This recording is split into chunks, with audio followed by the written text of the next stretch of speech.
e jamais me permitiria autorizar, consentir com qualquer dossiê para perseguir quem quer que seja.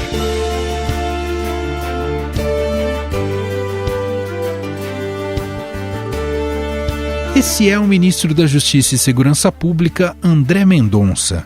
Ele está no centro de uma crise sobre possível espionagem de adversários do presidente Jair Bolsonaro. A denúncia feita pelo portal UOL é de que a Secretaria de Operações Integradas, a CEOP, que pertence à pasta, tem investigado e produzido relatórios sigilosos a respeito de opositores políticos do governo.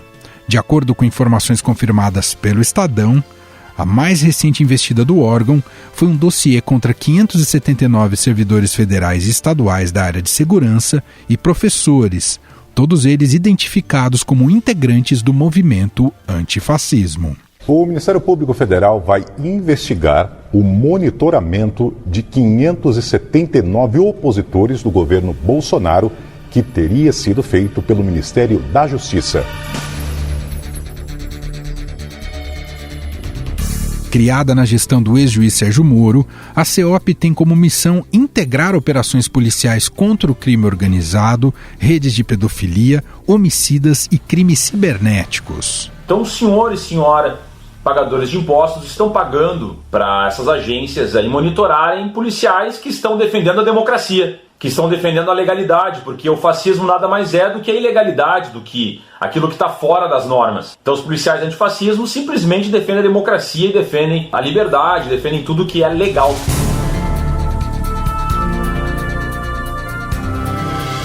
Este é Leonel Hadi, um dos policiais que se intitula antifascista em vídeos no YouTube. O dossiê foi confeccionado poucos dias depois da divulgação, no dia 5 de junho, de um manifesto intitulado Policiais Antifascismo em Defesa da Democracia Popular, assinado por 503 servidores da área de segurança de todo o Brasil. Em justificativa ao Estadão, a CEOP informou que o objetivo das ações é identificar, avaliar e acompanhar ameaças potenciais ou reais.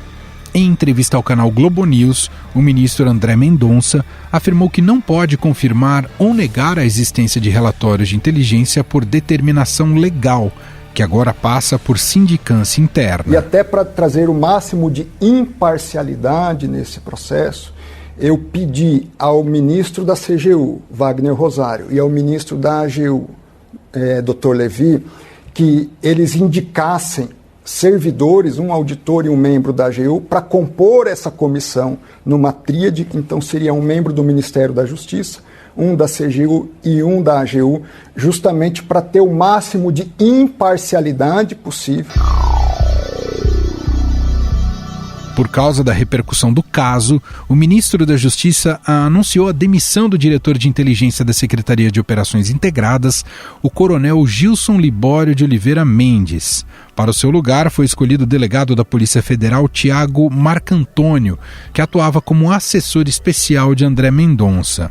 E para explicar melhor este caso, a gente acionou o repórter do Estadão em Brasília, Breno Pires. Tudo bem, Breno? Como vai? Obrigado por nos atender, viu? Obrigado, Emanuel. Vou muito bem. Breno, queria que você começasse a nos ajudar a situar quando começou esse caso, né, que a gente sabe que acaba tendo implicações diretas aí para o ministro da Justiça, mas tem relação também com um órgão que foi criado na época do ex-ministro Sérgio Moro, CEOP.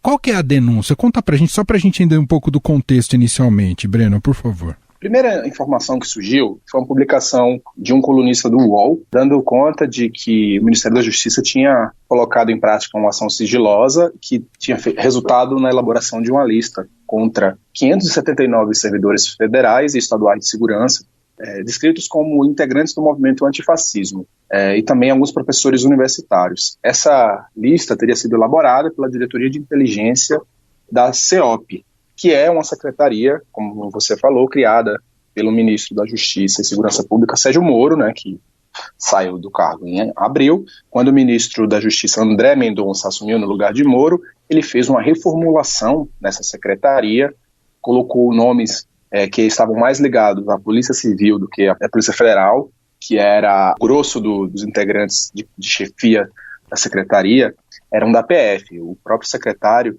Rosalvo Franco, ele tinha sido superintendente da Lava Jato no Paraná, durante o auge da operação.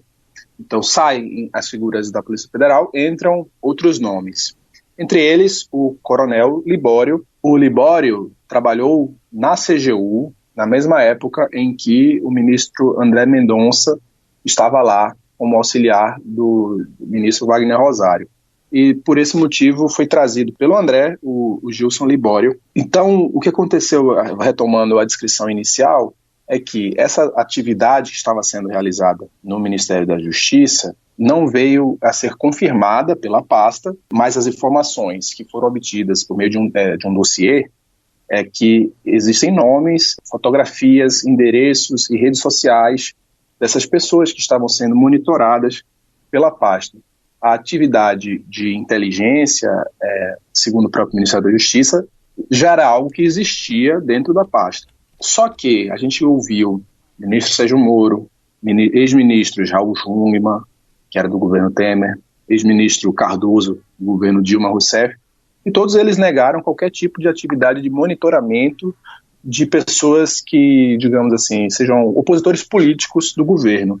Nesse caso, não há nenhum crime em andamento, o que chama a atenção de que esse tipo de procedimento seria, na verdade, uma espionagem e que poderia ser para beneficiar politicamente o governo de turno, o governo atual do presidente Jair Bolsonaro. A reação do ministro da Justiça, André Mendonça, foi de tentar minimizar, dizer que não havia nada ilegal sendo feito.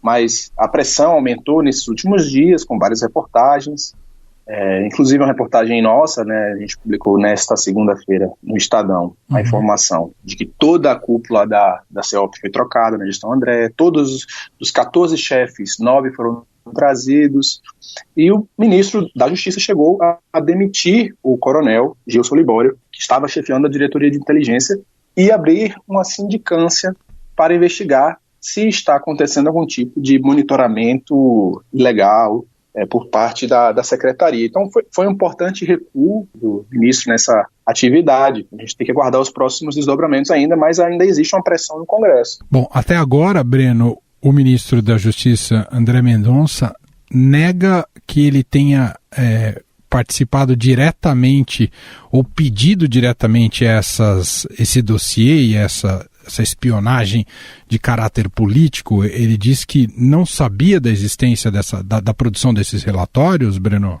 Sim, essa é a postura, e o discurso nos bastidores do Ministério da Justiça também indica isso. Eu conversei com uma fonte que eu tenho dentro do Ministério, e essa fonte estava falando, às vezes não está muito claro o que aconteceu, mas às vezes pode ter sido um impulso, né, um ato individual de algum dos servidores de cargo de confiança que estão atualmente, né, no Ministério, e não necessariamente isso é algo que é um planejamento, uma diretriz. Por outro lado, uma reportagem do Estadão, né, no domingo, cerca de 10 dias atrás, do nosso colega Patrick Campores, mostrou que houve sim, segundo o integrante do Ministério da Justiça, uma nova diretriz trazida pelo ministro Mendonça, com esse foco aí em monitoramento, o que traz essa preocupação, né? Então você vê, a gente tem várias reportagens que estão mostrando o que está acontecendo, dando contornos, e isso tem levado a uma reação do ministro. Perfeito. Mas essa saber se terá uma investigação mais profunda que possa até envolver o Supremo Tribunal Federal, porque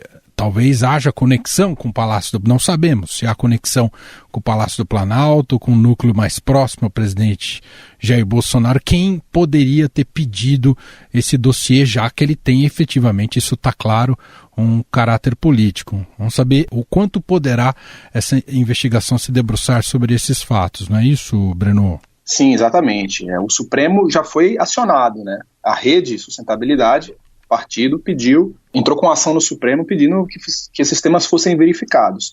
O que a gente pode falar sobre possível envolvimento do Planalto, embora não haja nenhuma informação concreta sobre esse caso específico, mas o presidente Jair Bolsonaro deixou muito claro naquela reunião do fim de abril com o ministeriado, em que ele falou que sentia falta de informações de inteligência.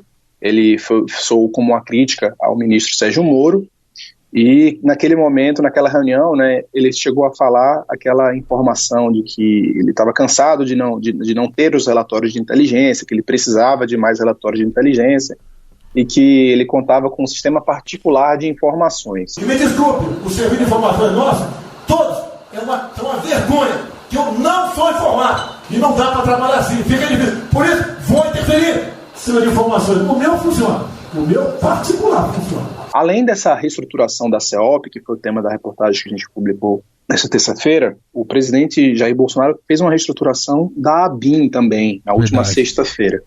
Então o que a gente está vendo é que, após a saída do ministro Sérgio Moro, que era, de alguma maneira ou de outra, resistente a algumas das mudanças que o presidente Jair Bolsonaro tentava fazer na PF, por exemplo, aparentemente o governo está mais confortável para fazer as reformas que ele julga serem necessárias nesse tema da inteligência. Esse é o repórter Breno Pires, participando aqui do nosso programa, explicando um pouco mais esse caso, que sem dúvida nenhuma terá novos desdobramentos, e a nossa reportagem seguirá acompanhando e a gente vai relatar tudo por aqui também. Obrigado, viu, Breno? Muito obrigado, Manuel. Até a próxima. Por isso eu entrei com requerimento de informações para que o ministro responda objetivamente que órgão é esse, o que ele está fazendo, por que ele está fazendo isso, perseguindo quem, com que intenções, né? Propus a convocação do ministro da Justiça para que ele vá ao Congresso se explicar e também entrei com representação contra ele no Ministério Público. Este é o deputado Alessandro Molon, do PSB do Rio de Janeiro. Após a divulgação da existência desse relatório contra antifascistas, parlamentares resolveram reagir e enviaram 3 pedidos de convocação para o ministro André Mendonça prestar depoimento ao Congresso Nacional sobre o caso. Os congressistas pretendiam ouvir o ministro ontem, em audiência virtual. Mendonça, no entanto, avisou que não poderia ir. O argumento é de que, por ser um assunto sigiloso, não seria possível tratar em uma sessão aberta ao público, e foi criticado pelo presidente da Câmara, Rodrigo Maia. Se eu fosse um ministro, eu iria ao Parlamento, ao Congresso Nacional, uma sessão das 2 casas, porque de fato me parece muito grave esse tipo de atitude. Eu acho que ele precisa, né, de uma posição mais clara, de uma reunião, ser ouvido, ser cobrado pela sociedade através do parlamento, deputados e senadores, para que se possa encerrar esse assunto. Mas, cada dia que passa, eu acho que a situação do Ministério da Justiça e do seu ministro, claro, vem ficando pior. Eu acho que seria bom que ele pudesse encerrar esse assunto de uma forma mais contundente do que a forma como ele reagiu até agora. Após as críticas, André Mendonça afirmou que prestará esclarecimentos na sexta-feira, às 15h, à Comissão Mista de Controle das Atividades de Inteligência do Congresso. Além disso, partidos políticos provocaram o Supremo Tribunal Federal para investigar o caso.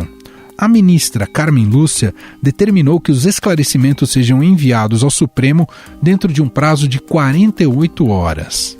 Afinal, qual é a gravidade do caso? Se provada que de fato houve a produção desse documento, o que pode acontecer daqui para frente? Estamos diante de um governo que instala uma espécie de polícia política aos moldes do que houve na ditadura militar? Quem nos explica as implicações do caso é o professor de Direito da FAAP, Luiz Fernando Amaral. Tudo bem com o senhor, professor? Obrigado por nos atender. Olá, Emanuel, sempre um prazer. Professor, de imediato, com a repercussão da notícia, foi aberta uma sindicância interna ali pelo ministro André Mendonça, e ele também já demitiu alguns nomes que faziam parte dessa diretoria, né, da Secretaria de Operações Integradas, a CEOP, que teria produzido esse dossiê. É o suficiente ou precisa ir mais a fundo, professor? Pois é, Manuel, pelas notícias que vieram a público, me parece que a primeira providência do ministro ela está correta, até porque é através da sindicância que será possível a apuração de como esse tipo de atividade se deu, de como se instalou, por iniciativa de quais servidores, etc. É evidente que isso preocupa, né? Porque há inclusive notícia que circulou na mídia, no sentido de que houve uma mudança na orientação dessa secretaria e que, sob a gestão aí do ex-ministro Sérgio Moro, isso não teria acontecido. Isso é preocupante, porque, de fato, se isso aconteceu da maneira como foi divulgado, nós estamos aí diante de uma situação em que parte da estrutura do Estado está sendo utilizada para finalidades que não são aquelas finalidades precípuas da administração pública, muito pelo contrário, são interesses aí muito ligados a um governo, não interesses de Estado, inclusive os que se dão no âmbito dessa secretaria, relativo, por exemplo, a operações de inteligência para coibir o crime organizado e assim por diante. E aí falando, e a gente gosta de usar esses termos de freios e contrapesos da democracia e de suas instituições, professor, o papel será de quem para frear esse tipo de caso muito obscuro e grave? É mais do Supremo Tribunal Federal ou do Legislativo?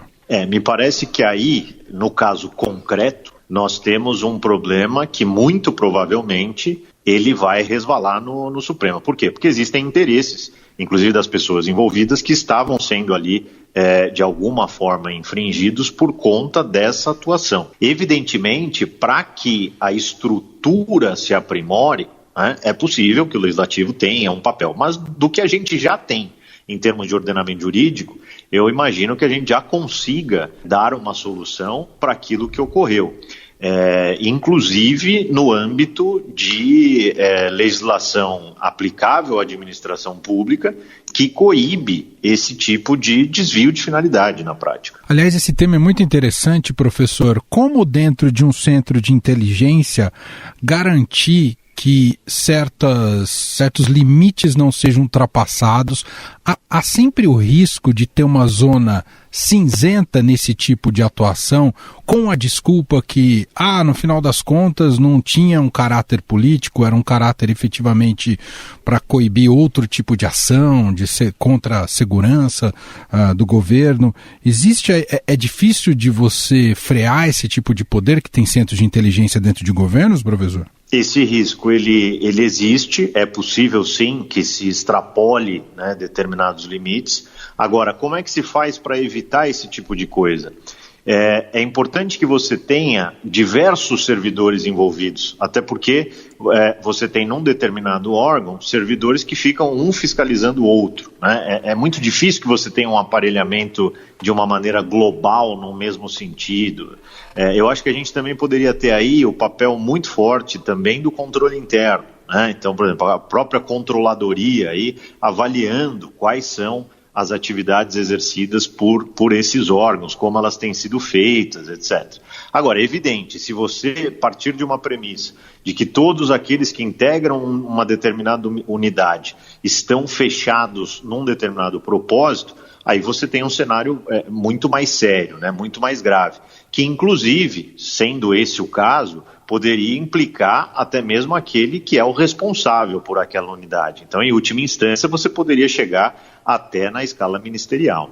Professor, nesse caso, não tem jeito, é preciso buscar entender a mando de quem foi produzido esse dossiê. Essa é a grande questão. Já veio à tona que não, isso partiu de maneira autônoma de um servidor dentro do Ministério da Justiça. Há essas informações preliminares, que é difícil, é claro que precisa de provas, mas é difícil acreditar que um dossiê contra o governo fosse produzido de maneira autônoma, ainda que seja possível. De qualquer maneira, eu acho que a grande questão a ser respondida é isso, se a vinculação com, por exemplo, o Palácio do Planalto, professor? Não, me parece que isso é importantíssimo, porque isso ganha uma enorme e indiscutível gravidade na avaliação de como uma gestão está sendo encaminhada. E se há essa participação, você tem inclusive outras implicações, eventualmente até com crimes que geram consequências bastante severas na esfera política também.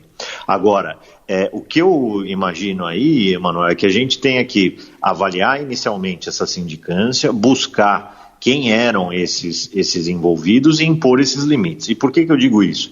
Nós tivemos também casos lá atrás, que foram inclusive controlados de algum modo pelo Supremo, de agentes, por exemplo, dentro de órgãos fazendários que faziam lá o levantamento de informações de indivíduos e sem uma ordem específica para que aquilo se desse. Então, esse controle é muito importante, até porque da perspectiva administrativa, esses procedimentos, eles têm que ter uma motivação, né? Se você não tem essa motivação, é absolutamente indevida essa devassa, digamos assim, na vida dos particulares. Então, é sim relevante que se faça essa busca de onde partiu a ordem, quem conhecia, quem deixou que ela acontecesse, porque, eventualmente, num órgão como esse, você tem aí condutas omissivas, quer dizer, pessoas que deveriam ter se pronunciado, deveriam ter evitado que isso se desse e que simplesmente ficaram inertes. E, claro, não temos ainda nenhum elemento para atestar a digital do presidente Jair Bolsonaro, mas também não podemos deixar de lado, professor, que naquela fatídica reunião ministerial do dia 22, o presidente reclamava, né, desses órgãos de inteligência do governo que não estariam a contento daquilo que efetivamente ele gostaria de saber, inclusive sobre investigações de seus próprios familiares. Tudo isso o torna, de alguma maneira, suspeito também nessa história, não é, professor?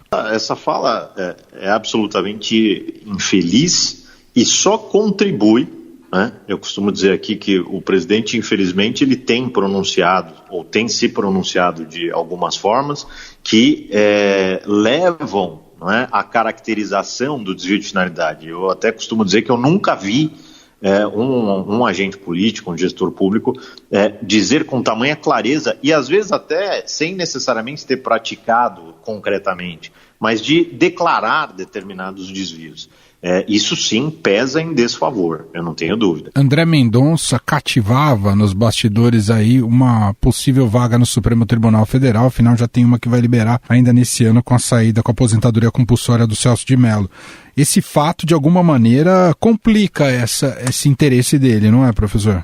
Se ficar demonstrado que houve uma omissão clara, né, de parte do ministro, que ele tinha conhecimento, ou pior ainda, que tenha sido determinado por ele, aí eu não tenho dúvida de que isso vai afetar uma possível indicação.